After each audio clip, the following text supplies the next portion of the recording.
Hello, everyone, and welcome to another live stream here on the channel for the Black Hood crew.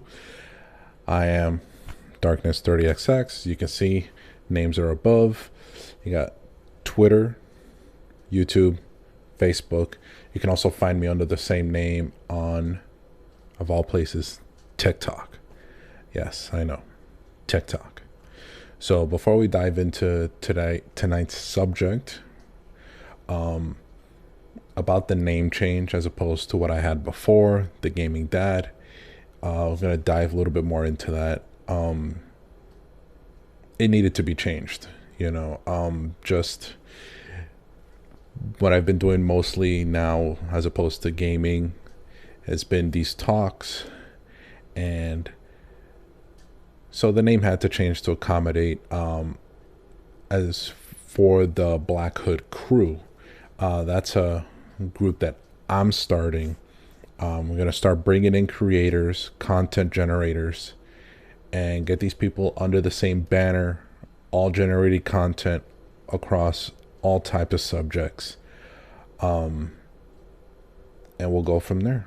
So without further ado, tonight's first and only subject is the building collapse in Surfside, Florida. Now, a little bit of FYI, I actually do live near Surfside.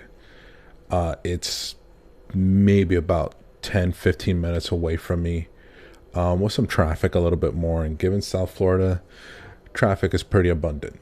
So we'll go ahead and dive into what happened, when did it happen, what's occurred since then, and especially what's going on right now.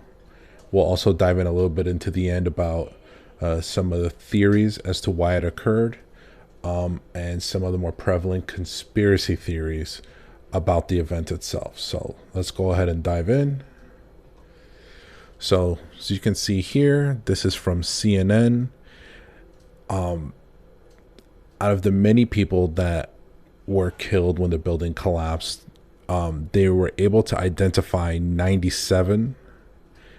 As you can see from here, they're still thinking there's one more. They have remains that are unidentified. So the word has been put out. You can see this is what it basically looks like now. It's just an empty lot with some minor structuring, the seawalls, a concrete. If you don't already know, Surfside is literally like this wall over here. On the other side of that is the northbound lanes of Collins Avenue or A1A if you live in the area. And literally on the other side of that is the beach. So we're talking about this building is at sea level. Fantastic location, as you can see by the other buildings nearby.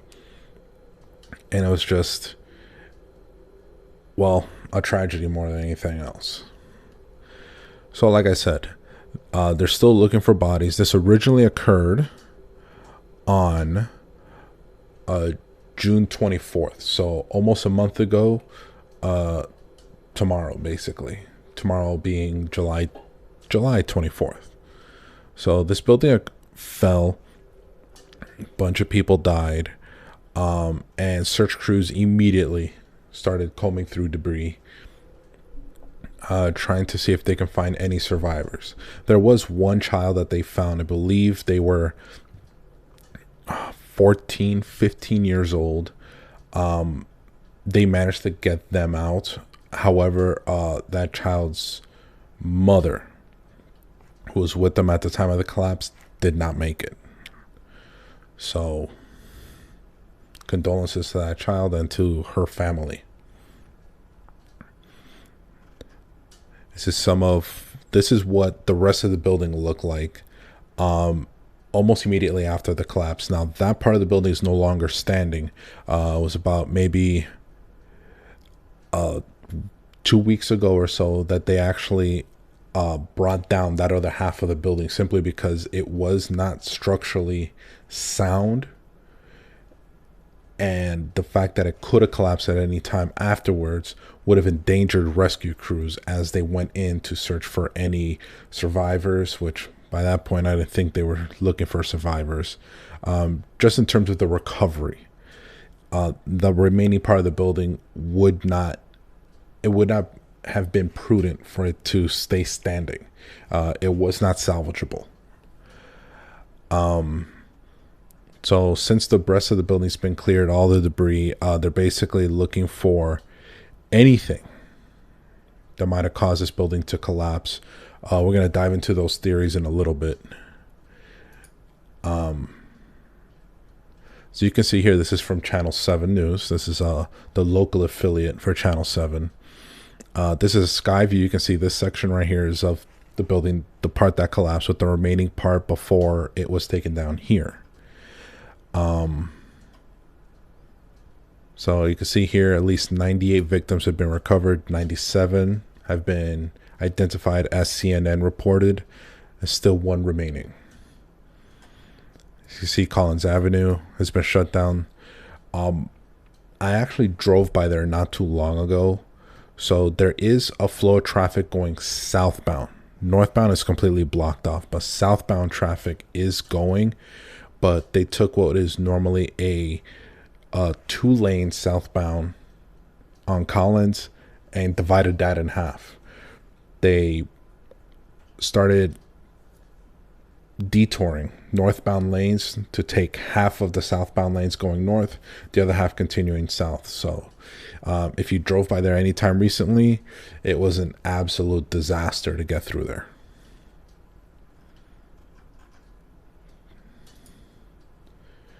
So you can tell by here, this was posted 2 hours ago on, what are these people? Associated Press. I knew that's what the AP stand for. Don't look at me.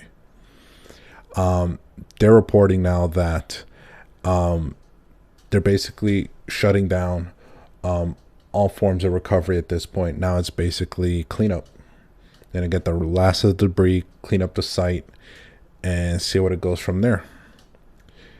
You can see here that they went through 14,000 tons, or 13,000 metric tons for those of you across the pond.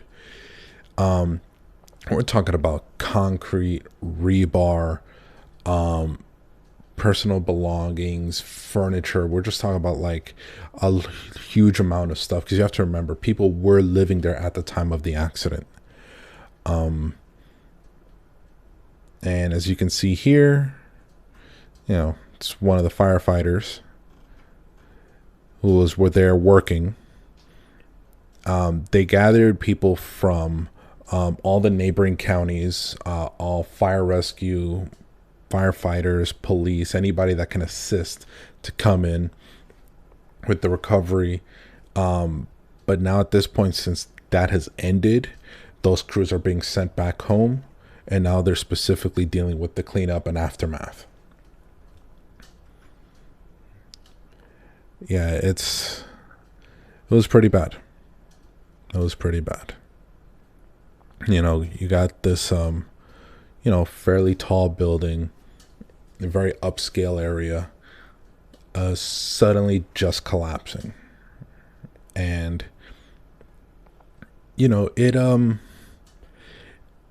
caused a lot of people to start opening up and started questioning what happened, why it happened. And that's what we're going to go into now. So these are some theories from Curbed on why did the tower collapse. They have several here. We'll kind of dive into them a little bit. The first one is cracks in the structural columns. Now, for a building that large, you have to have these large columns supported from the inside with rebar to basically hold the building up. This theory states that, you know, there were cracks in those support columns, mostly in the parking garage, which was directly below the section that caved in. So that took up the entire bottom area. The support columns were not, I would say, up to code at the time of the collapse. They're reporting here on Curb that in April 2021, a letter was sent to the condo board's president informing him of the concrete deterioration is accelerating for the support columns, and that at the time repair costs were estimated to increase to $16 million. So the fact that the building still collapsed means they didn't spend the money. Now, a couple of things here. It does say that one resident saw that the pool deck had a hole opening, causing some water to seep through. They also claimed that you can see some of the cracks in the structure on Google Street View, which is pretty alarming because they would have to be very, very large cracks to be seen in Google Street View. I'm not saying Google uses bad cameras, but I'm just saying if you ever use Google Street View and zoomed in, it's not the prettiest picture. You can see here, July 2nd, Miami Herald, that's the local newspaper and news affiliate, reported a video that was taken by a tourist moments before the structure fell that isolates the initiation point. So that's the initial point where the building began to collapse. You can see some of the pictures here showing some of the tunnels in the basement level. It was pretty bad. Now, why they didn't spend money on this? We'll dive into that with the conspiracy theories. Some of my own too. Next, vibrations from construction next door. Now, that particular area in recent years has seen a lot of new construction, new buildings going up. New high-rises, apartment buildings, condos, you name it.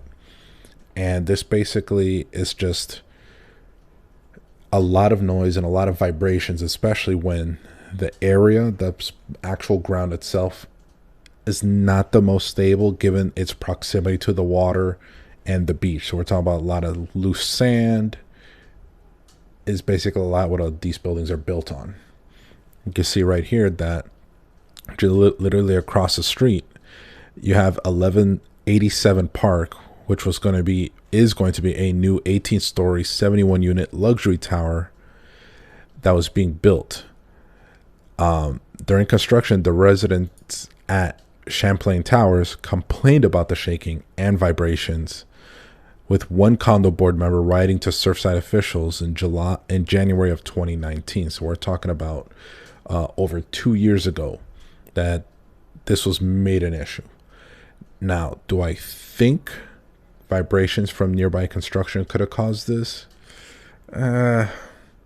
It's debatable, unless they were specifically using unnecessary large jackhammers or equipment that generates a lot of vibrations and just had them maybe pointed toward the building that was going to collapse in Surfside. Maybe.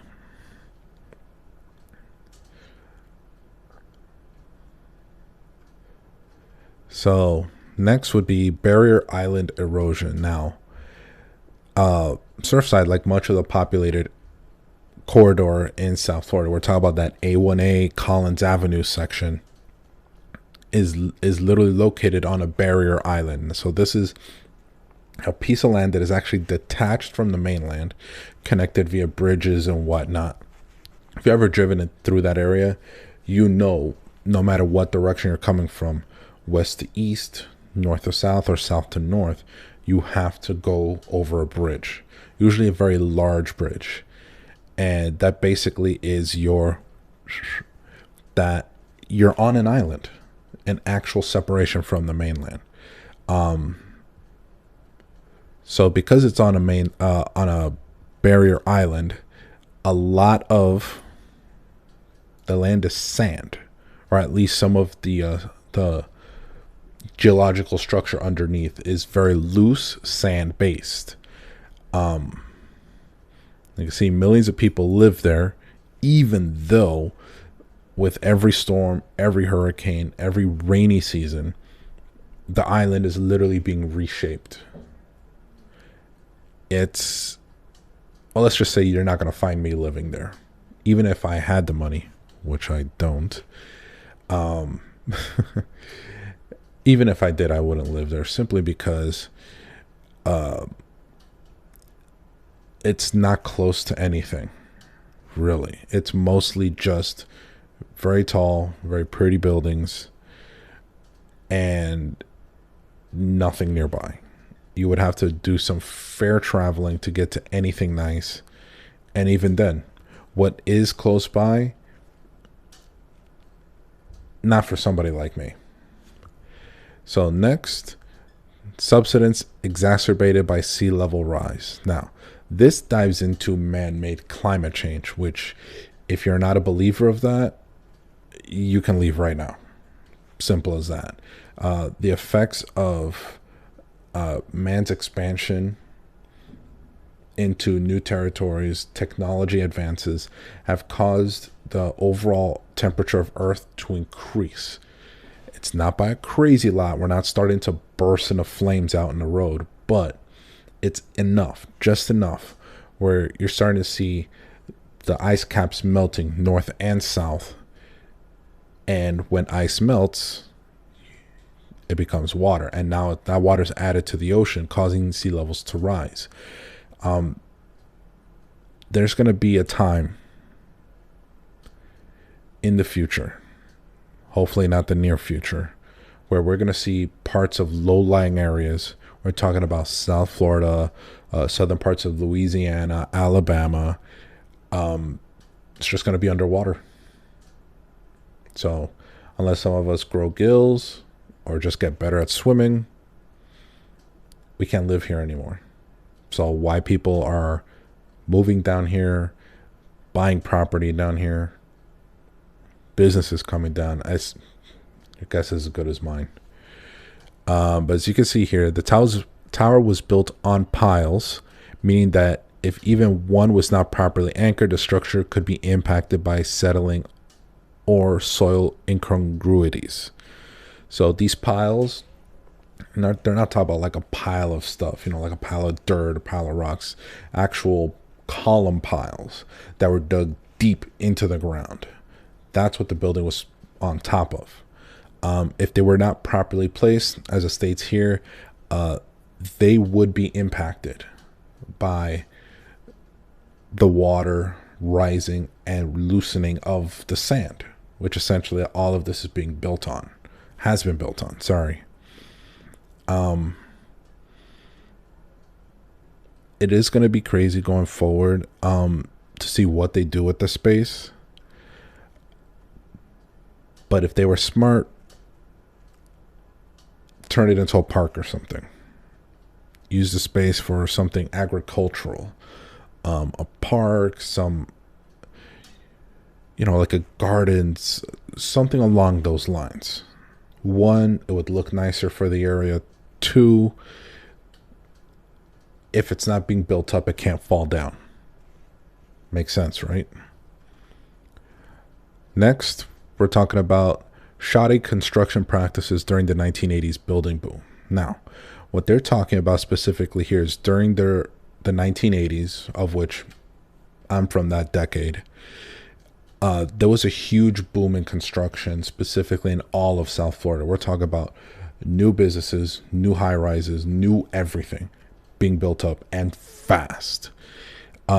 This particular theory is proposing that during that construction boom, in order to save money, save time, they basically skipped some steps in the building of a building, that whole process, the construction of a new building. Let me put it like that. You can see here that a forensic engineer told the New York Times that fewer steel reinforcements were observed in the collapsed columns that were called in for the building's original plans. And again, this was back in the 1980s, so we're talking about almost 40 years ago.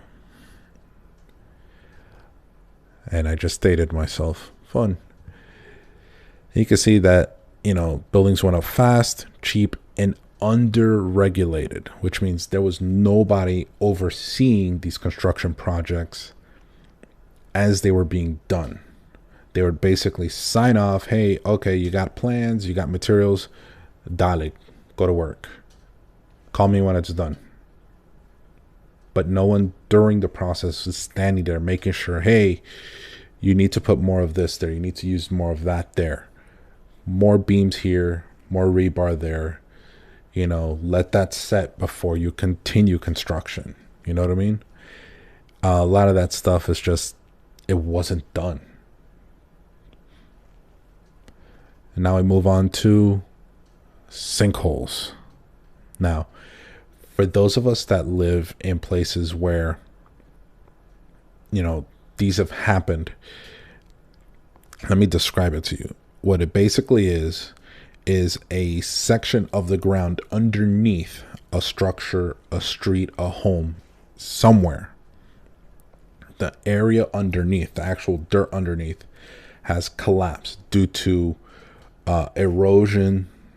Maybe in this particular case, the water washing some of the sand out, leaving a cavity. Over time, the weight of the building above just causes it to collapse into it.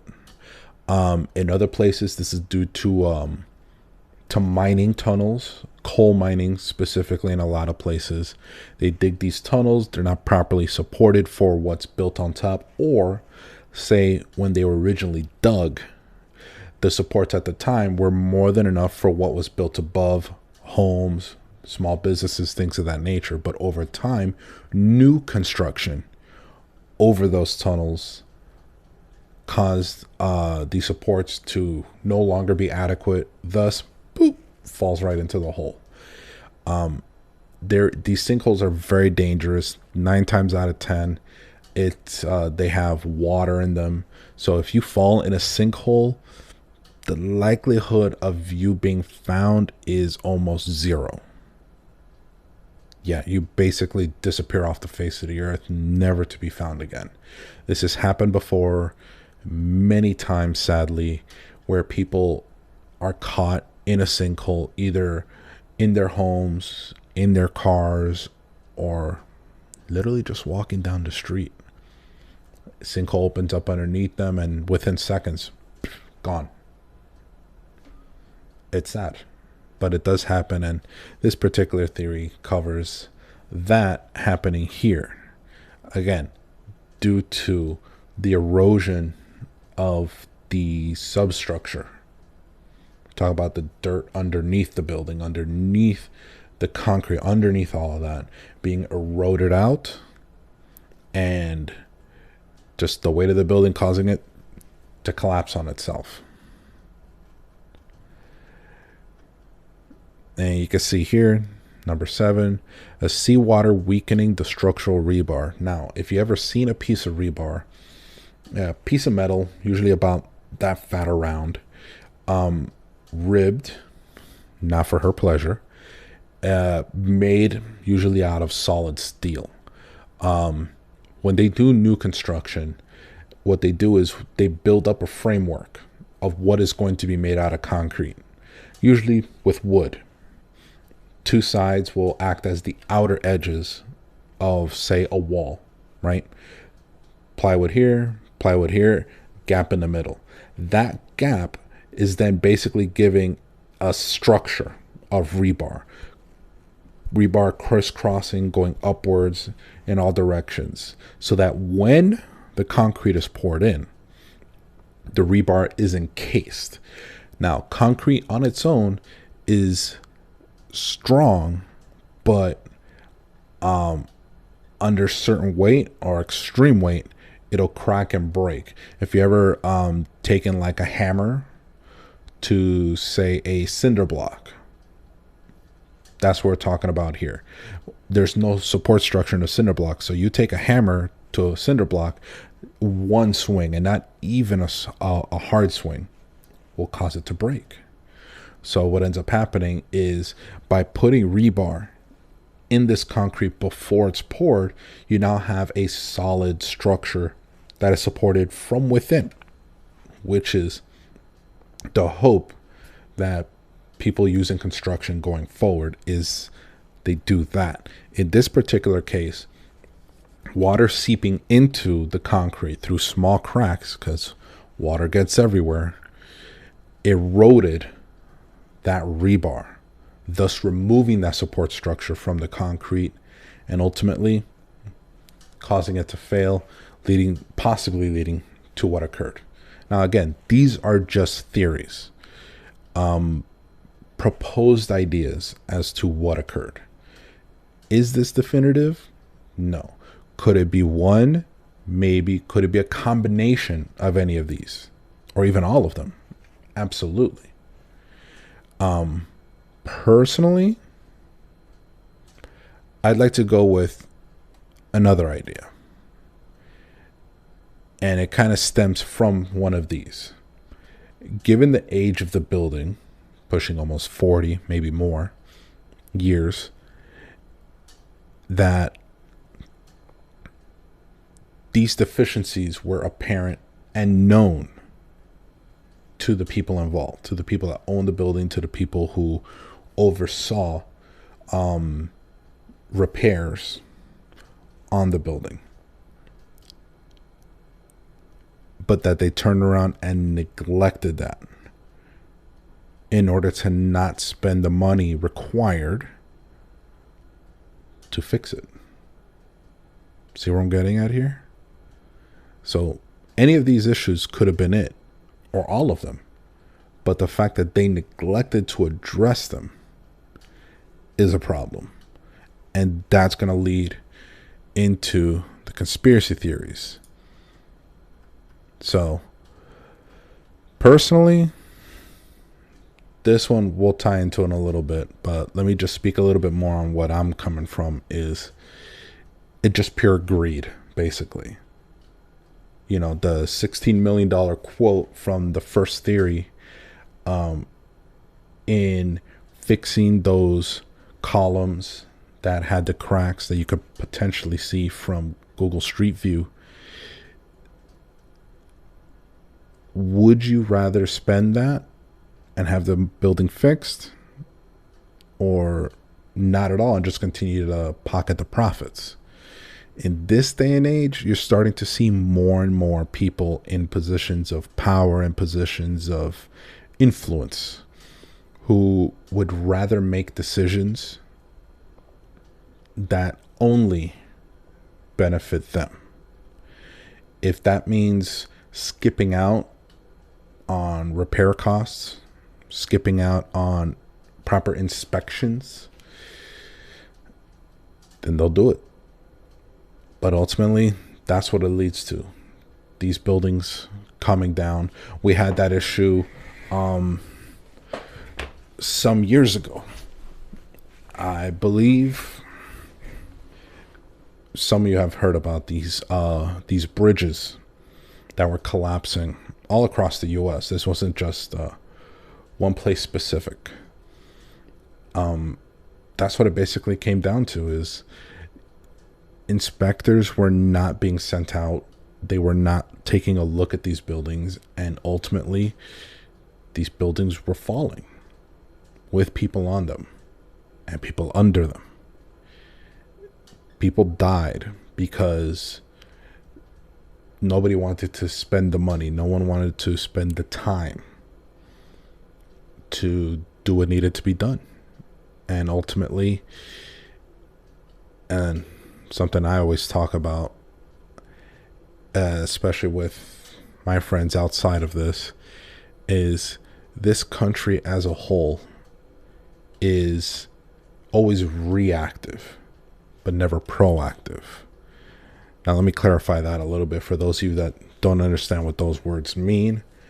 When you're proactive, you're actively engaging in activities or making an effort to correct an issue or to benefit something that you see could be an issue later on down the road. So you're trying to get ahead of something before it becomes an issue. That's a proactive approach. Reactive is basically the opposite. Whatever happened already happened, and now you're basically playing catch up. Anything you can do to correct the issue only after it's already happened. Perfect example of this is driving down the road, no U-turn signs. There's a reason they exist. It's because somebody did a U-turn there and they got smashed by another car, possibly losing their life. Do not enter. That's another perfect one. And even then, that still happens today. People going up the wrong side of an off-ramp. Do not enter signs. Every sign exists for a reason. One-way signs.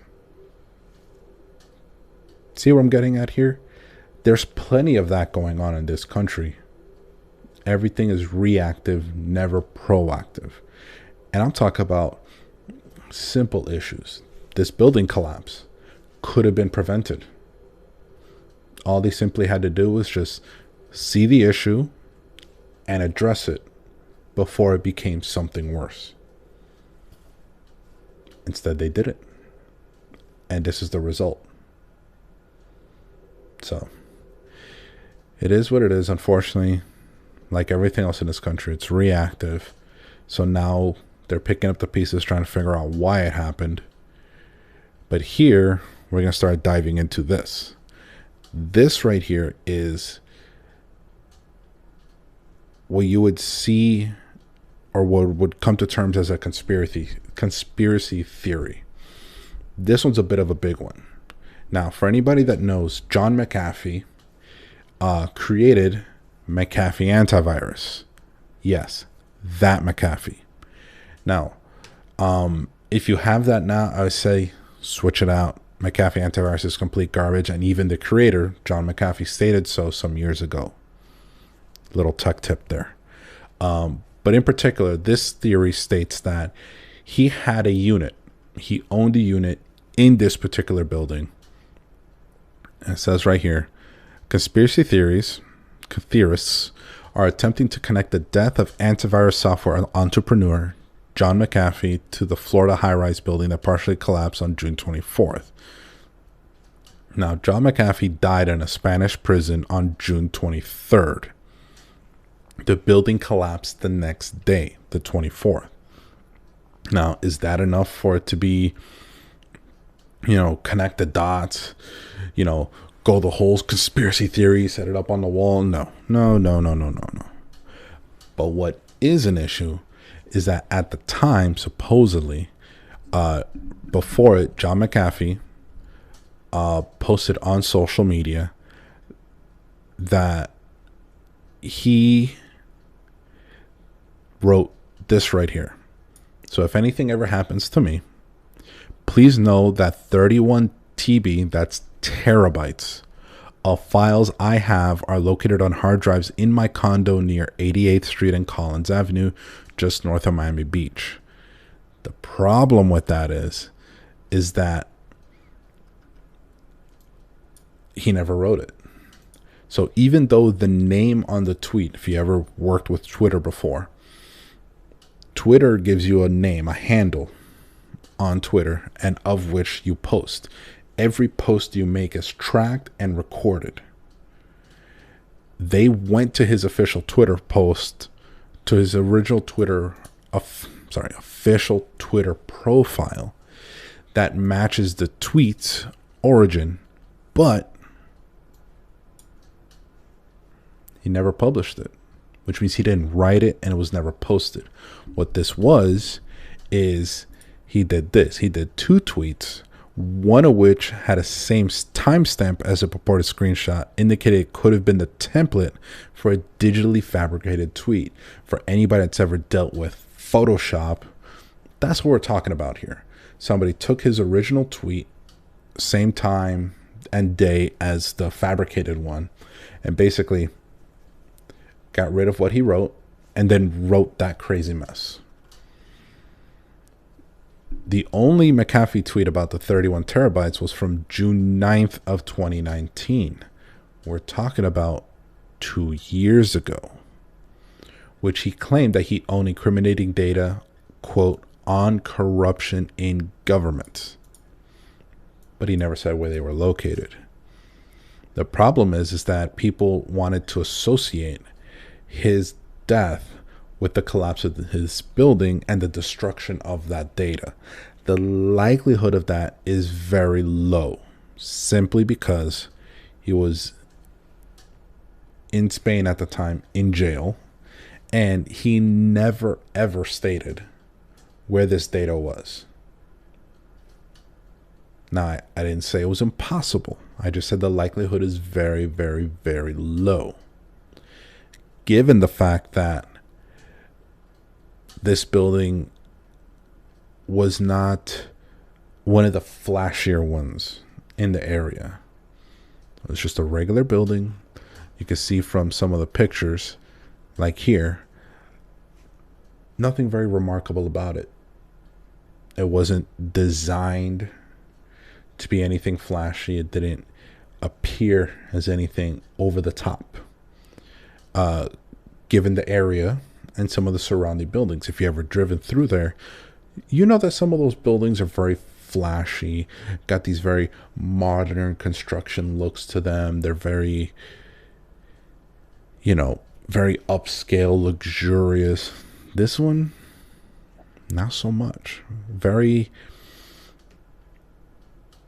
regular, common looking. You know what I mean? Like, it looked more like just a regular apartment building you would find in, say a borough in New York, regular community, maybe out west in California. Nothing striking about the construction of this building. It was just made to be there, and it was there. So it ultimately comes down to, what are you willing to believe, and to go with what the data supports. We're talking about hard evidence, things that are documented, things that are seen. And ultimately, what do you believe? Do you believe this building came down on its own? Do you believe how some people do that, it was brought down to destroy 31 terabytes of data on government corruption? Not just here in the US, but maybe around the world. Because again, based on what was written, he never specified which government. He just said corruption in governments, plural, more than one. So personally, I just think it was just a gross mismanagement of funds, gross mismanagement of the building, and ultimately the people most culpable for what occurred are the owner of the building, the company that oversaw all the repairs, as well as any inspectors that were in that building prior to the collapse, who did not raise the alarm on these structural issues. Now, were there inspectors prior to that? Of course. Did they raise an alarm on these potential issues? Yes. But apparently the fact that it fell meant that they didn't listen to them. So now again, I've always been of the mind, whenever something occurs, bad, obviously, loss of life, war, conflict, whatever, yes, you want to go after, the perpetrators. Let's say this is like the Oklahoma City bombing, where, Timothy McVeigh, bombed a government building in Oklahoma City, killed a lot of people. It was on the news all over the place in the early 90s. So yeah, would you want to go after the quote unquote Timothy McVeighs of these events? Absolutely. But I say, who else is also culpable is anybody that profited from these events occurring. So I would definitely say anybody that made money from this.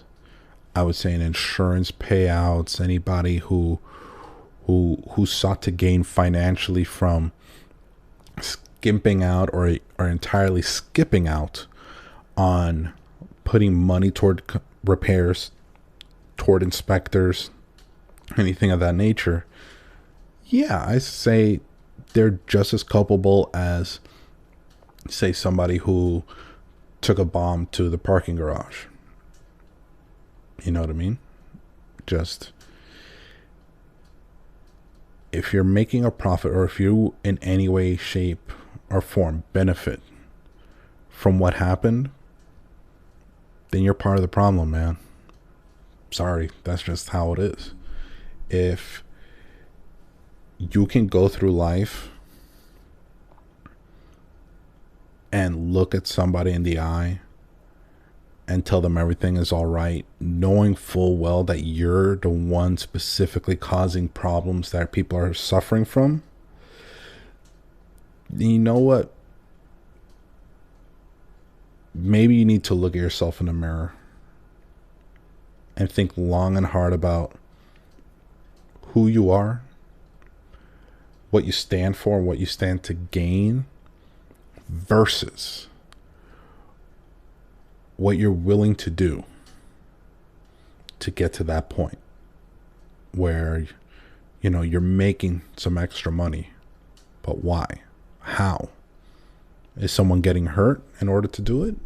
Well, if there is, maybe that's not such a kosher way of earning it. But in this day and age, corruption, greed, that's what rules the world. So the only thing we can do, take care of yourself. Take care of your own. Look out for those around you, those that are in your life. And hopefully we'll get out of this better than before. So that's it for tonight. Next week I'll have a different subject. Hopefully my partner in crime will be in on it. And if not, you'll see me again. Tomorrow I have planned an actual video game stream, surprisingly enough. We'll see what it is, but I'll definitely post. So look for that post updating what it is I'm going to be streaming, which game it's going to be. So look for it on Twitter. Look for this video on YouTube. Find me on Facebook. By all means, check me out. Also follow me on TikTok. Same names as above. I'm always posting stuff there. Funny, not funny. Whatever I decide. So you guys have a good night. Take care of yourselves. Take care of those around you. Be safe. Have a good night.